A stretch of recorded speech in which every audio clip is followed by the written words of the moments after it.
इंडियाचा Republican Party of इंडियाचा Republican Party of इंडियाचा विश्वरत्न डॉक्टर बाबासाहेब आंबेडकरांचा छत्रपती शिवाजी महाराजांचा छत्रपती रिपब्लिकन पार्टी ऑफ इंडियाचा आपला करणारं करायचं काय 2% काम करून देणारं करायचं काय या 12% करायचं काय मालधारण कंपनीच्या अधिकाऱ्यांचं करायचं काय या चोरांचं करायचं काय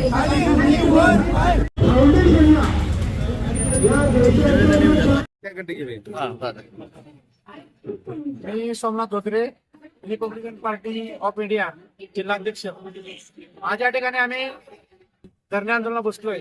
धरणे आंदोलन बसण्याचं कारण असं की सातारा विभाग महावितरण मधले जे 12% साहेब आहेत त्यांनी जो गेले 7 ते 8 वर्षात जो घोटाळा केलेला आहे त्याच्या संदर्भात आम्ही या ठिकाणी उपोषणाला बसलोय। क्रमांक 1 निविदा प्रक्रियेमध्ये ठेकेदारांना पात्र व अपात्र करण्याची संपूर्ण प्रक्रिया सार्वजनिक करण्यात यावी। कोणत्या निकषांवर ठेकेदारावर पात्र करण्यात आले आणि अपात्र ठरवण्यात आले याचा देखील खुलासा त्यांनी द्यावा।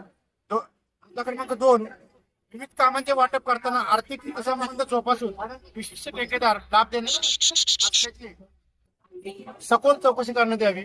क्रमांक 3 NSC कामामध्ये अंदाजपत्रकाच्या केवळ 50 ते 60% रकमेवर शासनाच्या निधीतून कामे करण्यात आली असल्याचा आरोप आहे। संबंधित सर्व कामांची तांत्रिक आर्थिक व गुणवत्ता तपासणी करून दोषीवर कारवाई करण्यात यावी।